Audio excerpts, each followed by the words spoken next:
everybody, what's going on? Helmlight here, bringing you another video from Grab the Lantern today. Today I wanted to talk about the big change coming to Aatrox soon. It's currently on the PBE, was sort of a last minute thing that Riot just kind of threw on, which on top of all the other Aatrox changes that they have going live, Aatrox will be losing his revive. That's right, it doesn't matter if he gets a reset in teamfights anymore, it doesn't matter what he does, he will not be able to revive in the middle of fights any longer. That mechanic has been removed from his kit. Now already, there's been a lot of players, myself included, pretty disappointed with this change, because Aatrox's revive has been a really cool flavor part of his kit, period. Especially, I'm disappointed to hear that all of the really cool revive lines that Aatrox has are just going to be homeless now because he doesn't have that part in his kit.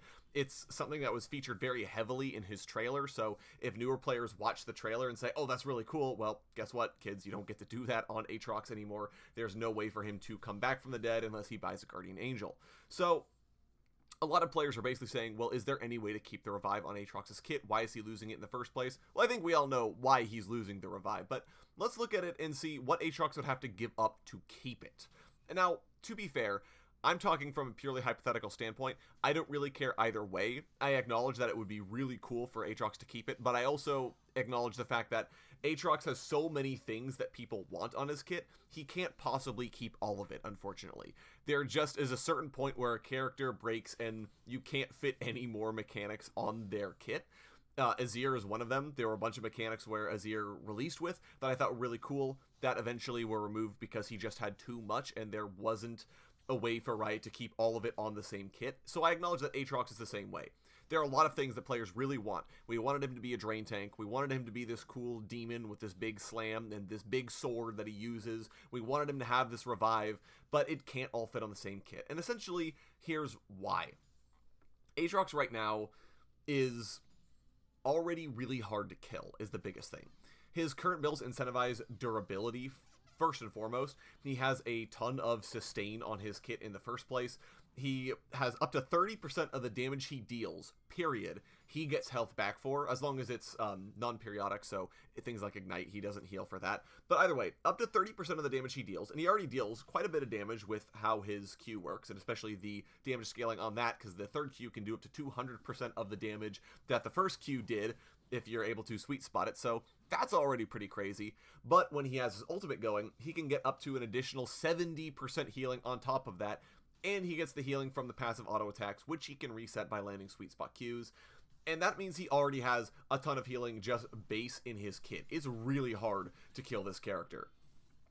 On top of that, his builds incentivize durability at the moment. This is a far cry from the Aatroxes that were building Youmuu's Ghostblade and basically going full lethality and just trying to sustain forever. This Aatrox is very much so all about, I just want to survive, I'm going to build durability, and that means that I just get to survive fights forever, because on top of you dealing very little damage to me to start with, I'm also just going to take less damage from you, and I'm going to sustain through, and it's really hard to kill this character in the first place. And then, once you finally kill him, if one of you died in the team fight, Aatrox gets to come back with 30% of his missing HP.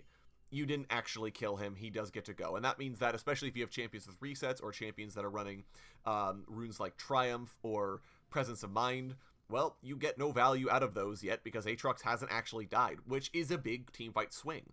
So Aatrox is too hard to kill, or currently is too hard to kill, and with the revive on top of it, it makes him just absolutely oppressive. And that's the biggest reason why pros favor him, is because of how difficult he can be to deal with. So no revive on Aatrox means that he's entirely dependent on his durable builds and his healing in order to survive fights. He doesn't have the safety net of saying, well, it's fine, I'll just come back from this at the end of the day. He doesn't have that ability. He is going to go down, and he will die unless he's able to get to this point. So this is going to make him a lot more dependent on these builds. So if you do still build Aatrox Glass Cannon, that won't really be an ability for you to do that anymore, because he's just going to take too much. And yeah, this does kind of suck for Aatrox, but if he wanted to keep the revive, he would have to give up on something else, particularly his durability or his healing. Now, we've already been on the healing route. That's how Aatrox essentially launched with. he didn't have that much healing, right? Really toned back the amount of healing he got, so he was just kind of a glass cannon with an ult that guaranteed was going to revive him. And we didn't like that because players mostly fell in love with Aatrox for his drain tanking. For the most part, that's why we liked playing Aatrox, because of his ability to just kind of press all of the buttons and do a ton of healing and just be really hard to kill. That was the most fun we had while playing this character. And so, unfortunately, Riot, or fortunately I should say, Riot did change that. That wasn't going to be in the game anymore. They were like, hey, you know what? Yeah, that was kind of silly, and people liked his drain tank, so we'll bring that back. But now that has the problem of he's got the revive, and he's got the drain tanking and all this. So you can't keep both of those, unfortunately. You can't keep... The damage part would mean that he would have to lose the sustain, and everybody wants the sustain.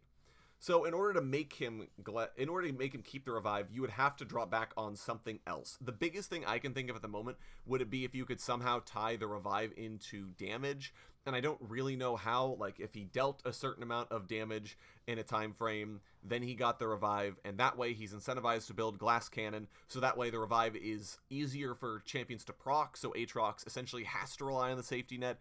But there's just too much going on at the end of the day, and it really does limit what Aatrox does.